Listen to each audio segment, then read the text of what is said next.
Segala puji dan hormat hanya bagimu Tuhan. Sungguh benar Tuhan, penyertaan-Mu sempurna Tuhan di dalam kehidupan kami sepanjang minggu ini Tuhan.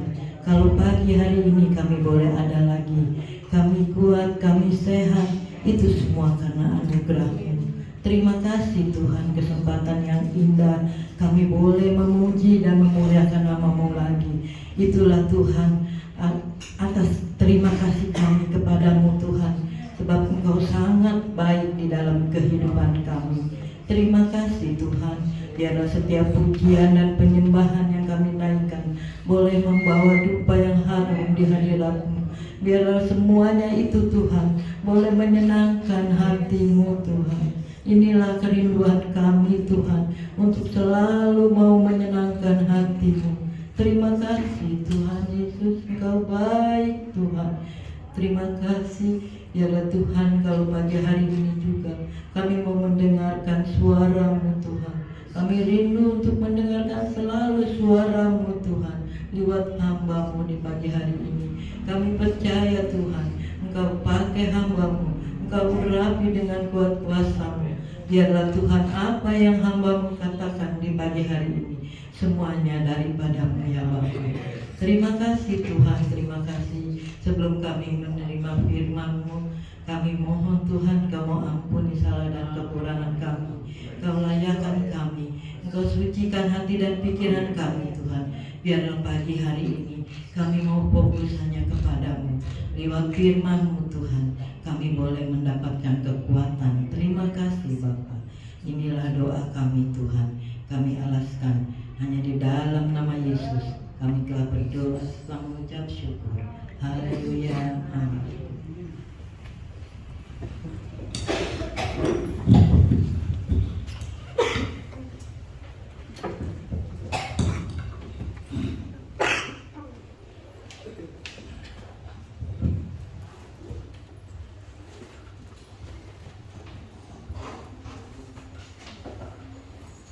Shalom. Haleluya. Puji Tuhan. Haleluya, puji Tuhan. Salam sejahtera di dalam kasih Tuhan Yesus Kristus. Saya bersyukur dan terima kasih kepada Tuhan yang kembali mempercayakan saya untuk menyampaikan kebenaran Tuhan. Mungkin bagi saudara sebagian besar sudah kenal siapa saya, tapi bagi saya juga banyak melihat yang baru saya lihat.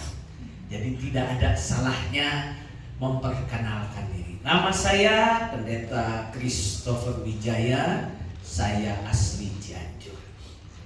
Dan saya membantu pelayanan di GPD Cianjur. Dan saya juga banyak pelayanan penginjilan ke pelosok-pelosok keluar kota. Bahkan ke pedalaman-pedalaman, ke desa-desa, itulah yang Tuhan percayakan. Puji nama Tuhan. Tidak panjang lebar. Saudara siap dengar firman? Amin. Menurut saudara, apa yang paling susah dalam hidup ini? Ayo, siapa yang berani jawab? Apa yang paling susah di dalam hidup ini? Itu udah bocoran.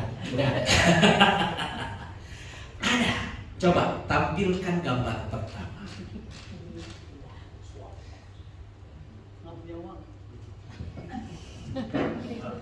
Kalau saudara lihat gambar ini, apa yang ada di dalam pikiran saudara? Padi. Apa? Padi. Terus? Petani. Terus? Cianjur, oke, beras Cianjur. Apa lagi? Nanam, becek, nggak ada ojek, kotor, pasti kan? Ini ada hubungannya dengan tadi yang saya bilang, apa yang paling susah. Dan gambar kedua, tolong kita lihat. Mungkin di gambar yang kedua ini saudara akan lebih lagi mendekati apa yang saudara lihat dari gambar ini. Mancing ikan. Apalagi? Wis, nah ini sudah kena poinnya. Jadi kita pagi hari ini mau berbicara tentang sabar. Dan tadi petani dan pemancing, tolong ditampilkan, adalah tergolong kepada pekerjaan atau aktivitas kegiatan yang membutuhkan kesabaran. Ada yang pernah bertani di sini, menanam padi atau menanam sayur atau menanam buah-buahan? Saya pernah menanam semangka, menanam sayur sawi, nanam ini, nanam buah, nanam ini, nanam. Bahkan kadang-kadang saya pernah di Kalimantan hampir 8 tahun. Saya tanam buah alpukat mentega yang enak, tapi sampai detik ini saya belum pernah makan. Yang makan orang lain. Saya cuma menanam. Katanya Apolos yang menyiram, Allah yang menumbuhkan kalau di dalam Alkitab. Tapi saya belajar tentang masalah petani pemancing ini. Dan saya juga salah satu hobinya memancing. Kadang-kadang bangun jam 3 subuh persiapan untuk memancing sampai dengan jam 6:30-7 sore, dari malam gelap ketemu gelap, nggak dapet ikan satupun. Kalau nggak sabar, besoknya mancing lagi nggak? Mancing. Enggak, kalau nggak sabar. Hanya orang yang sabar yang mau mancing lagi. Ya kan? Makanya sabar ini dibilang gampang-gampang susah, setuju nggak? Atau ada di sini yang bilang gampang itu, sabar itu gampang? Gak gampang, saudara. Aduh, susah banget.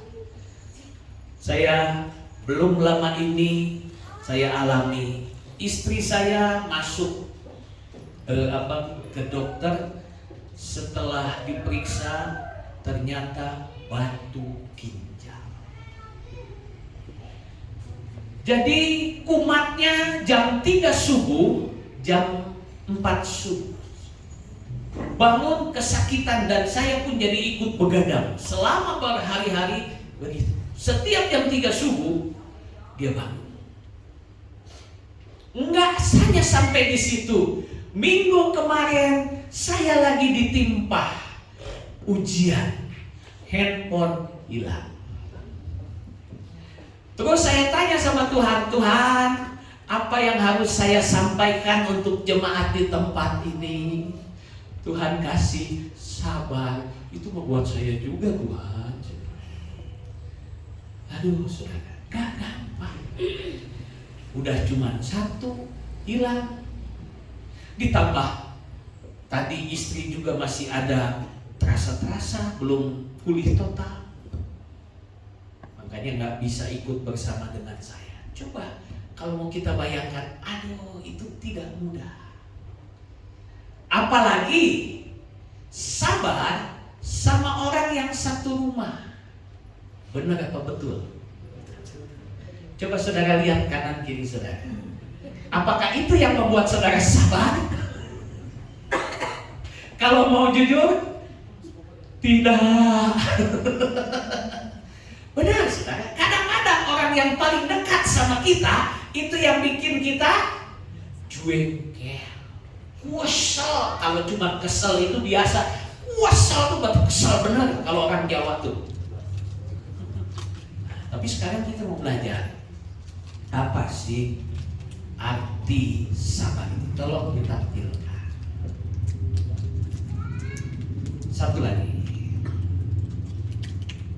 Orang bisa bilang kepada orang lain, harus belajar sabar, yang sabar. Benar tak? Padahal belum tentu dirinya sendiri sabar. Kan banyak kalau kita lagi kesel, tiba-tiba ada teman atau siapa atau istri atau sing sabar ya, sing sabar. Giliran dia, wah, ngamuk. Yuk kita buka di dalam Efesus pasal 4 ayatnya yang kedua. Efesus pasal 4 ayatnya yang kedua. Kita baca bersama-sama dalam hitungan yang ketiga. 1, 2, 3. hendaklah kamu selalu rendah hati, lemah lembut, dan sabar. Tunjukkanlah kasihmu dalam hal saling membantu. Lihat kata di situ hendaklah. Berarti haruslah. Jadilah seperti itu. Jadi ternyata saudara, kita harus belajar sabar. Jangan cuma ngomongnya. Saya mah sabar. Giliran kecubit dikit, wah, apa kau? Jangan sampai seperti itu. Nah, kalau kita mau belajar arti kata sabar di dalam Kamus Besar Bahasa Indonesia, ada satu pelajaran yang luar biasa. Tolong ditampilkan. Sabar mempunyai arti, next,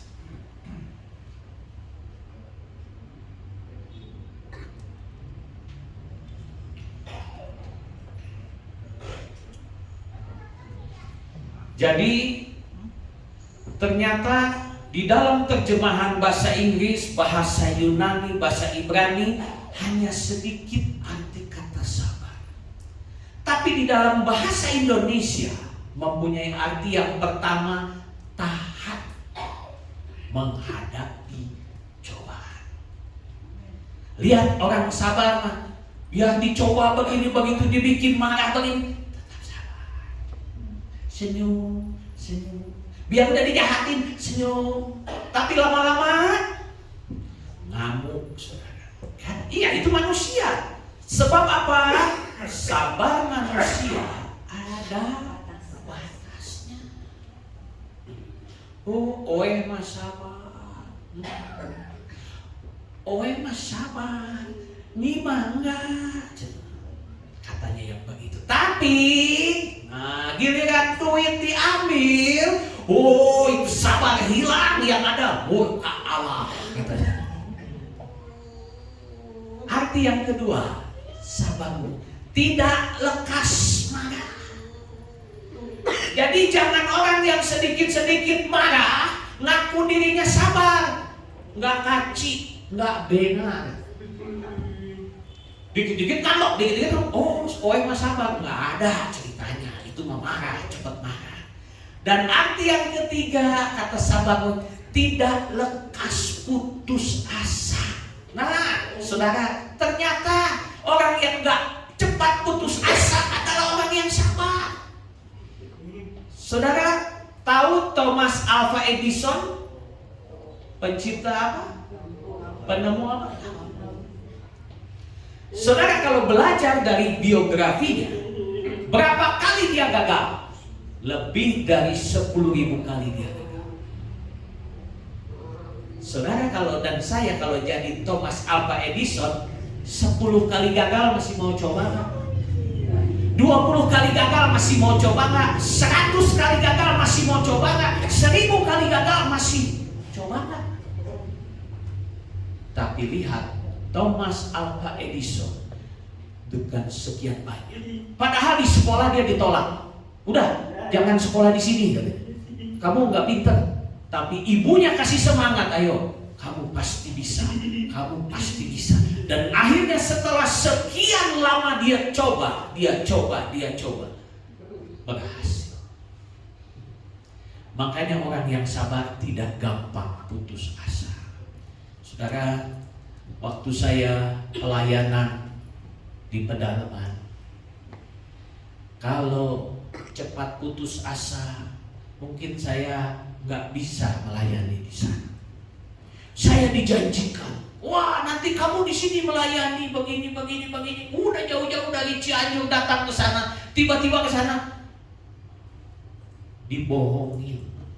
Artinya mesti cari sendiri, mesti ini sendiri, inisiatif sendiri.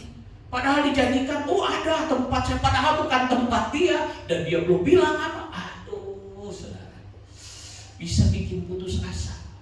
Apalagi ketika kami berangkat ke sana, kami cuma hanya ada ongkos, hanya bawa baju secukupnya. hanya bisa kalau dihitung secara hitungan manusia hanya cukup hidup mungkin untuk 1 bulan pertama atau setengah bulan pertama kalau mau berhitung. Tapi kembali ke firman Tuhan, orang yang sabar tidak mudah, tidak lekas putus asa. Ini sebagai anak-anak Tuhan kita harus miliki, tidak mudah putus asa. Saudara, tanamkan nilai ini. Apapun saudara dalam usaha, dalam pelayanan, dalam mencari apa, jangan mudah putus asa. Sampai Tuhan kasih, saudara kejar.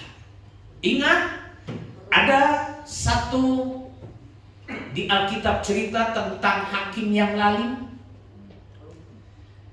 Janda ini datang bawa perkaranya sama hakim. Pak Hakim, ini perkara saya. Gak dilihat. Biar aja. Datang lagi. Gak dilihat. Gak mau. Tapi karena setiap hari dan terus sampai hakimnya bilang begini, berpikir begini hakimnya. Daripada gua disusahin sampai janda ini pusing saya lihatnya, akhirnya dia kabulkan perkara. Saudara pun begitu sama Tuhan. Kalau belum dijawab, datang lagi, doa lagi, ngomong lagi. Tapi jangan paksa Tuhan untuk mengabulkan doa kita. Paksa Tuhan untuk jawab doa kita. Sebab kalau kita mau minta dikabulkan segala keinginan kita oleh Tuhan, maka yang ada bisa jadi berbahaya.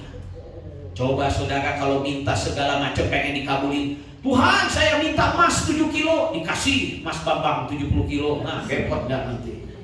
Tuhan, saya minta berlian 1 karat, dikasih. Misal, minta ini dikasih. Saya tanya, manusia semakin kaya semakin dekat gak sama Tuhan? Manusia semakin banyak duit semakin dekat gak sama Tuhan? Yang ada semakin jauh. Dan pakai kata kuncinya, kalau orang udah banyak duit, tahu nggak apa? Ntar aja. Yuk ke gereja om, ntar aja. Yuk kita ibadah om, ntar aja. Makanya hati-hati, berkat bisa jadi kutuk kalau saudara jauh sama Tuhan. Makanya Tuhan nggak kasih kaya semuanya. Tapi kekayaan itu tidak harus selalu dinilai dari uang, saudara. Kalau saudara mengerti hal ini, saudara tidak akan ngejar uang. Yang saudara kejar Tuhan. Sebab Tuhan pemilik segala sesuatu. Saudara biar banyak duit triliun-triliun, duit ber-MM, walaupun ember atau apa nggak tahu. Kalau nggak ada damai sejahtera, nggak ada sukacita, nggak enak. Saya pernah lihat orang kaya yang duitnya banyak nggak bisa tidur, makan nggak enak, biarpun makanan mewah tapi nggak enak. Makanya saudara kita mesti belajar sabar. Jangan dipikir duit adalah segalanya, tidak. Tuhan adalah segalanya. Amin. Yang selanjutnya masih banyak saudara, ada 7. Artinya tidak tergesa-gesa. Nah, itu orang yang sabar sampai ke gereja pun terlambat, pakai alasan tidak tergesa-gesa. Ada yang begitu? Saya yakin di sini nggak ada, di sana banyak. Jadi saudara, kita mau belajar yaitu tidak tergesa-gesa. Arti yang kelima, tidak terburu nafsu. Jangan tetangga beli mobil, kita paksa suami kita atau istri kita juga harus beli. Waduh, bahaya. Tetangga beli handphone baru, kita juga mesti beli. Tetangga nikah baru, pengen nikah lagi, awas ya saudara. Jangan sampai seperti itu. Kita nggak boleh. Makanya jangan terburu nafsu. Nggak boleh. Belajar sabar. Yang keenam, tabah. Nah, Bagi saudara yang punya ketabahan hati, saudara sudah punya masuk kriteria orang yang sabar. Wah, biar diguncang begini, tabah. Ini harus kita miliki, jadi orang tabah. Jangan gampang marah, gampang begini, santai aja. Makanya saudara mesti belajar sama Pak Haji Roma Irama. Tahu lagunya? Tetonet, toneno, tetonet, sabar. Nah, sabar. Mari kita belajar sabar dari Tuhan. Arti yang selanjutnya, nah ini, makanya Daud bilang, tenanglah kini hatiku, Tuhan apa? Memimpin jalanku. Kalau saudara punya Tuhan, saudara pasti tenang, dan itu artinya saudara juga sabar. Saudara lihat, ketika saudara menghadapi masalah, kalau saudara tenang, santai aja. Santai aja. Tapi kalau saudara nggak tenang, menghadapi sesuatu pun kayak kebakaran jenggot. Ini gimana tuh? Aduh, ini aduh. Banyak yang begitu saudara? Banyak. Kalau ada masalah itu nggak tenang, langsung kayak yang kebakarannya, kayak yang kakinya kepanasan, kayak cacing kreming kena abu. Harus tenang. Jadi orang yang tenang tergolong orang yang sabar. Selanjutnya tampilkan kita baca ayatnya. Amsal 14 ayat yang ke-29. Kita baca bersama-sama. Amsal pasal 14 ayatnya yang ke-29. 2, 3. Orang yang sabar besar pengertiannya, tetapi siapa cepat marah membesarkan kebodohannya. Amin.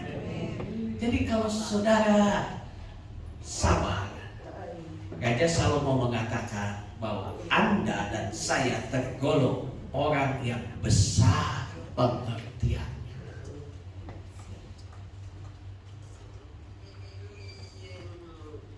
Kita harus belajar dari firman Tuhan ini. Sebab siapa cepat marah membesarkan kebodohannya. Makanya kalau saudara lihat ada yang cepat marah, ingat firman Tuhan. Dia membesarkan kebodohan. Tolong ditampilkan selanjutnya. Nah, saudara, ternyata ada yang dapat membuat kita menjadi orang yang tidak sabar. Jadi segala sesuatu ada sebab. Tidak ada asap kalau tidak ada.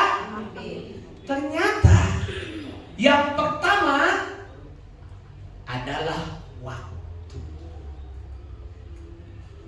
Percaya nggak? Waktu yang menyebabkan saudara nggak sabar. Sebab pengennya kita ini instan, kayak mie Indomie 3 menit mateng. Maka kadang kita berdoa, minta sesuatu kepada Tuhan, punya pergumulan, kalau bisa bim salah bim jadi apa? Saat itu jadi. Tapi apakah begitu bersama Tuhan?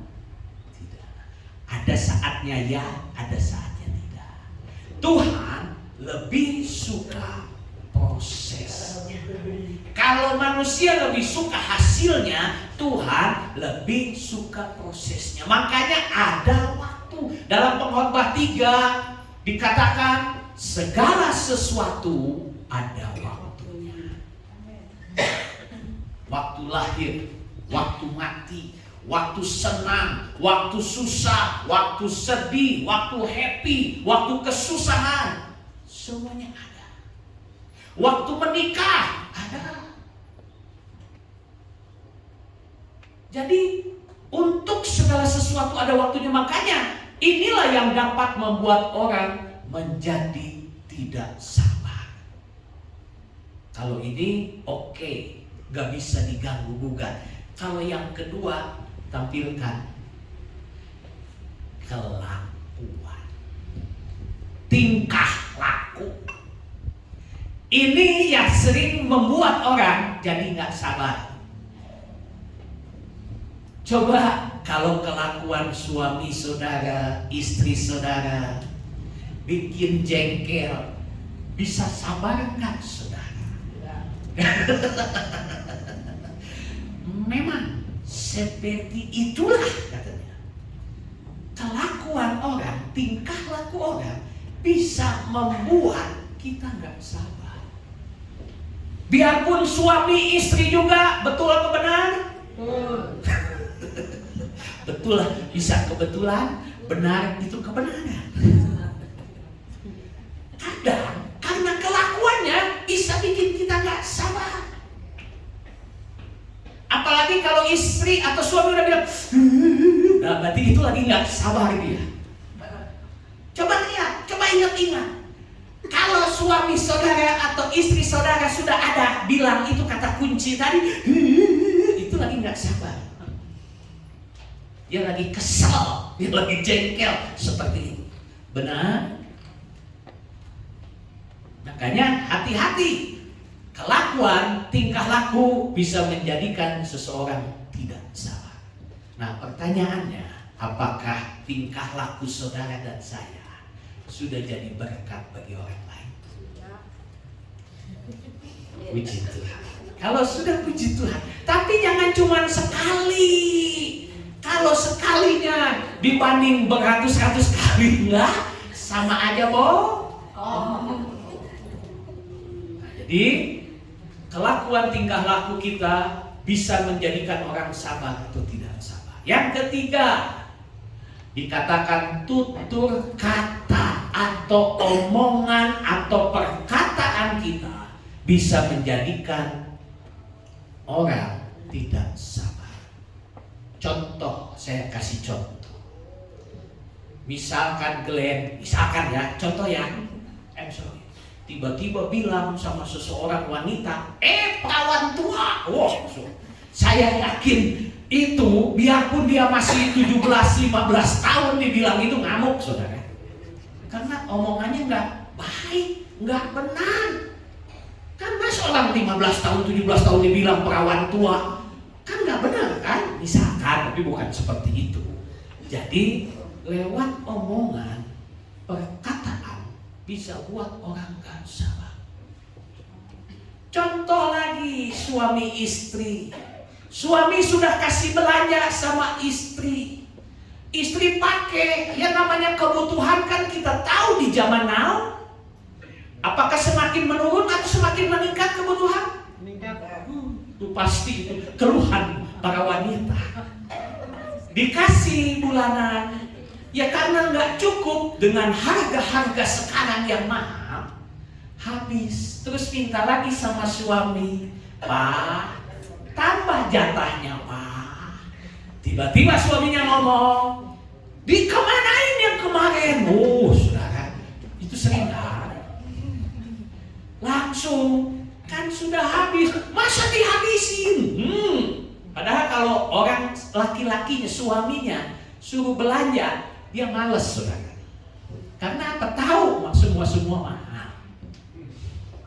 Makanya kita belajar menjadi orang yang tutur katanya, perkataannya baik, supaya membuat orang juga diberkati. Jadi sabar. Jangan sampai lewat perkataan kita orang jadi naik darah tingginya, saudara. Darah Yesus aja yang tinggi, jangan darah kita ikut naik-naik, saudara. Ayo, mari kita belajar dari situ. Ya, next selanjutnya kita mau belum mengerti atau paham kehendak Tuhan. Itu yang membuat orang gak sabar. Kadang-kadang Tuhan tuh punya maksud, punya rencana buat pribadi lepas pribadi. Tapi kita belum tahu, belum mengerti.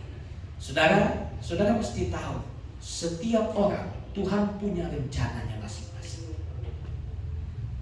Mungkin Tuhan percayakan lebih sama satu orang, sama si A. Mungkin Tuhan percayakan yang biasa, yang sederhana sama si B, mungkin Tuhan percayakan sama si C yang luar biasa. Kita nggak ngerti, kita belum tahu.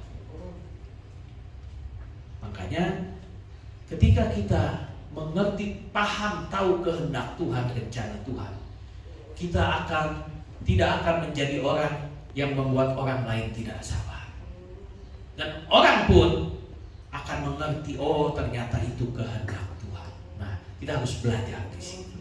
Dan saudara, yang terakhir, tolong ditampilkan mengapa kita harus sabar. Siapa yang berani jawab? Mengapa kita harus sabar? Kalau tadi apa yang membuat kita menjadi tidak sabar, sekarang apa? Mengapa kita harus sabar? Ada yang berani jawab? Kenapa kita harus sabar? Kan selalu ada kata apa dan mengapa. Kenapa? Oh, supaya disayang Tuhan. Tampilkan yang pertama, teladan dari Tuhan Yesus. Amin. Contohnya Yesus. Dia sabar loh sama saudara, sama saya. Tetap dia sabar. Makanya kita harus ikuti. Kan ada satu pujian yang berkata, seperti Yesus, seperti Yesus, itu saja ku pinta. Kalau seperti Yesus, itu teladan untuk kita jadi sabar. Tapi jangan nanti dijadiin senjata, saya bukan Yesus, saudara. Karena dia mau marah, jadi dia bilang begitu. Kalau mau belajar dari teladan Tuhan Yesus, seperti Yesus, dia nahan emosinya. Oh iya, Yesus saja gak gampang marah. Yesus pernah marah, tapi dia bukan pemarah. Beda sama kita. Kalau mau dihitung juga di dalam Alkitab, berapa kali Yesus marah? Sedikit. Kalau kita banyak kali, dikali banyak. Jadi kita harus belajar teladan dari Tuhan Yesus. Yang kedua,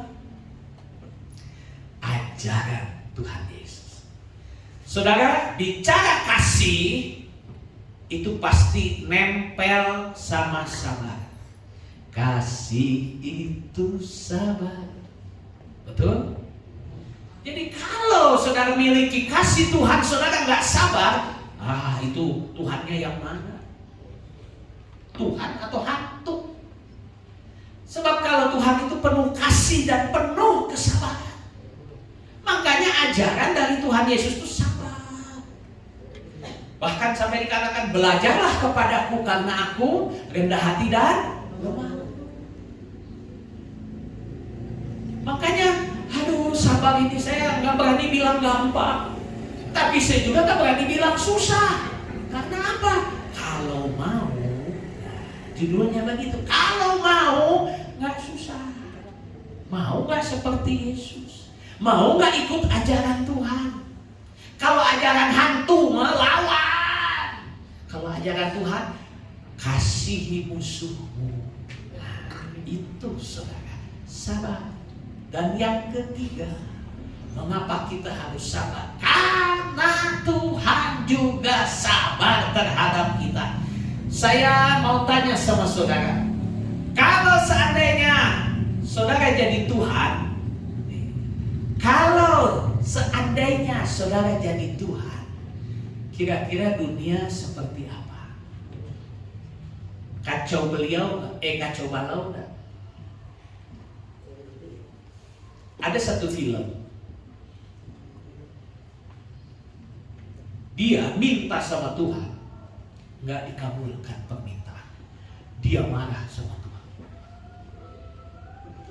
Dia marah sama Tuhan dan Tuhan datang sama dia. Dia dibilang begini sama Tuhan, saya kasih kuasa sama kamu selama sebulan kalau nggak salah untuk jadi Tuhan. Ini film lucu. Ini film komedi. Tapi saya jadi berpikir ketika saya nonton film ini, ternyata dalam 1 bulan itu dia jadi Tuhan. Dia kuasa punya, dia mau jadikan apa bisa, mau jadikan apa bisa. Bahkan setiap doa-doa orang percaya yang dia dengar, dia kabulkan semua. Kasih semua, kasih semua. Setiap ada orang berdoa minta ini, kasih, minta itu, kasih. Semua dikasih. Dan tahu saudara, dunia kacau balau. Hancur dunia. Karena apa? Ini minta ini perang, dikasih. Minta ini yang jelek, dikasih. Semua dikasih. Makanya kita bersyukur Tuhan tuh sabar sama kita. Sekarang kalau mau jujur antara saudara sama Tuhan, sebenarnya layak nggak saudara diselamatkan? Kalau mau jujur, saya yang berdiri di sana, saya berani bilang yang pertama, saya tidak layak untuk berada di sini, bahkan untuk diselamatkan. Saya tidak layak. Karena besarnya dosa saya, besarnya kesalahan pelanggaran saya. Dan saudara pun sama. Karena apa? Kasih. Karena sabar.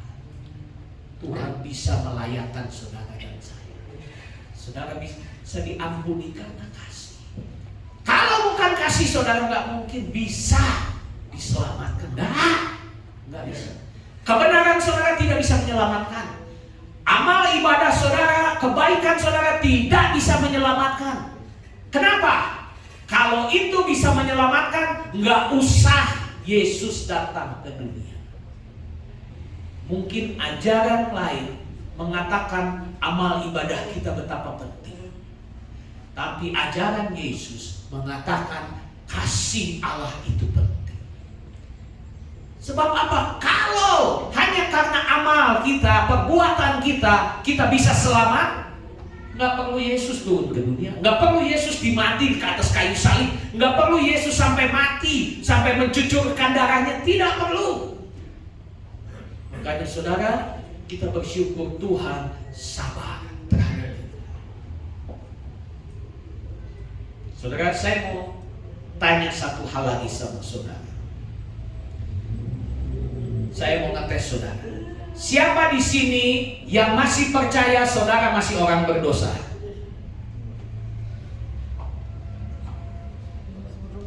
Saya katakan salah. Kenapa? Tentu ada alasan. Kapan saudara ditebus sama Tuhan? Sudah ditebus belum? Sudah? Kalau masih berdosa berarti sudah ditebus belum? Belum. Makanya salah kalau saudara ngomong saya masih berdosa. Salah besar.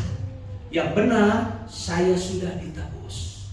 Kalau pertanyaan saya, masihkah kita bisa berdosa? Nah, itu jawabannya masih bisa. Jadi kalau saudara sekarang ditanya, ada yang tanya, masih orang berdosa? Tidak. Saya sudah ditebus, saya sudah dibenarkan oleh darah Yesus. Ini banyak jemaat yang belum paham. Makanya saya kasih paham. Jadi jangan lagi bilang saya orang berdosa. Tidak, saudara sudah ditebus. Ketika saudara percaya Yesus, saudara sudah ditebus dengan matinya di kayu salib. Kalau saudara masih berdosa, kapan saudara ditebusnya? Yesus kapan menebusnya? Makanya salah tadi. Nah, itulah saudara, kita harus paham firman Tuhan bahwa kita adalah orang-orang yang sudah ditebus oleh darah yang mahal, yang tidak bercacat celah dengan kematiannya di kayu salib. Sebab itu mari kita belajar sabar juga, karena Tuhan juga sabar terhadap kita.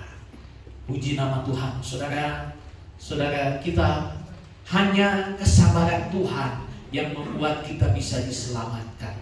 Bayangin, Yesus susah-susah datang ke bumi, lahir sebagai manusia. Berapa banyak yang menolak dia?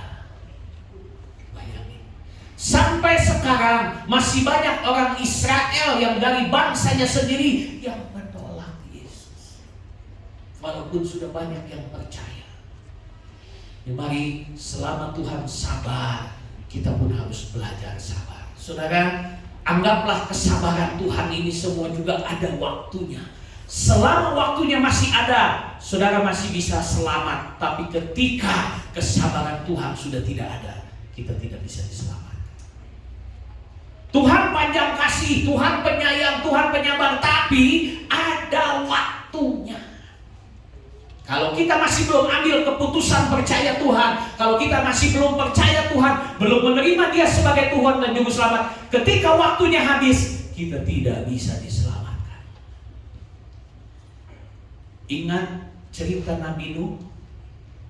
120 tahun kurang lebih dia kasih kabar sama orang dunia bahwa akan ada air bah, akan ada bencana besar. Ayo ikut masuk ke dalam bahtera. Tidak ada yang mau. Hanya 8 orang, saudara, yang diselamatkan. Nabi Nuh dan istrinya, 3 anaknya, 3 mantunya. Cuman itu. Lihat, waktunya habis.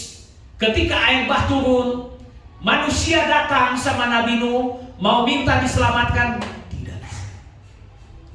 Itulah contoh bagi kita. Jangan sampai habis waktunya.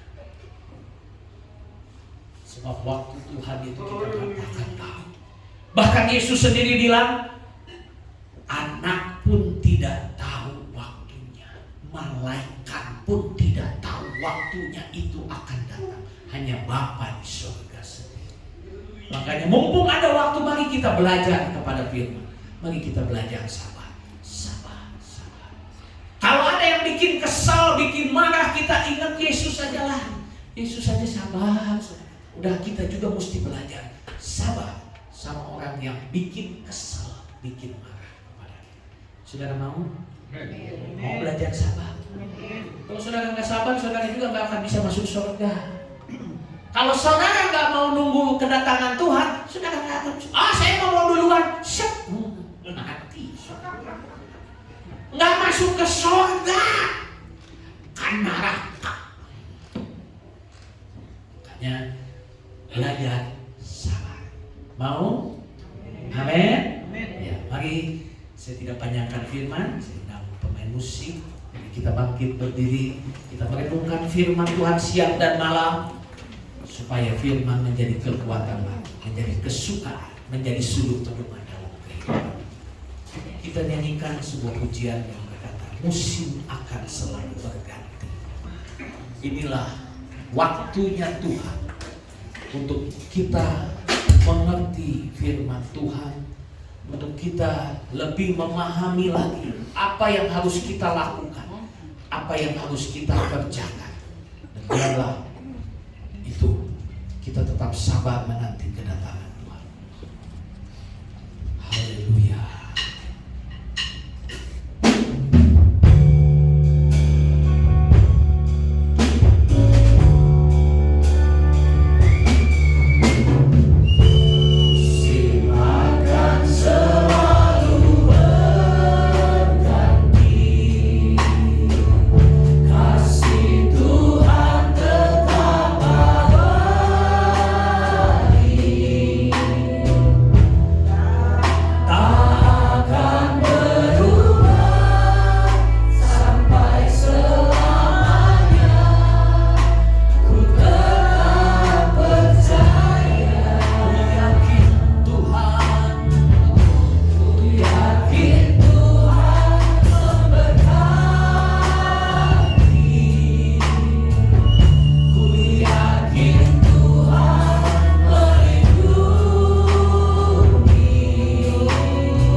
dimuliakan di dalam nama Yesus. Meteraikan setiap firman-Mu, tanamkan di dalam hati dan pikiran kami, dalam kehidupan kami. Jadikan kami orang-orang yang sabar, sama seperti Engkau sabar kepada kami. Tuhan, mari perbaharui kami dengan kasih-Mu, biarlah kami senantiasa serupa dengan Kristus. Terima kasih Tuhan, hamba-Mu sudah selesai berbicara. Roh Kudus, Engkau yang senantiasa terus berbicara dalam kehidupan seluruh sidang jemaat-Mu yang ada. Tuhan, Engkau yang mengerti, Engkau yang tahu apa yang menjadi kebutuhan, keperluan, cita-cita, kerinduannya. Kami menyerahkan semuanya ke dalam tangan Tuhan. Terima kasih Tuhan, kami terima firman-Mu dengan penuh sukacita. Di dalam nama Tuhan Yesus Kristus kami sudah berdoa. Haleluya. Amin. Saya serahkan kepada Ibu Tugas.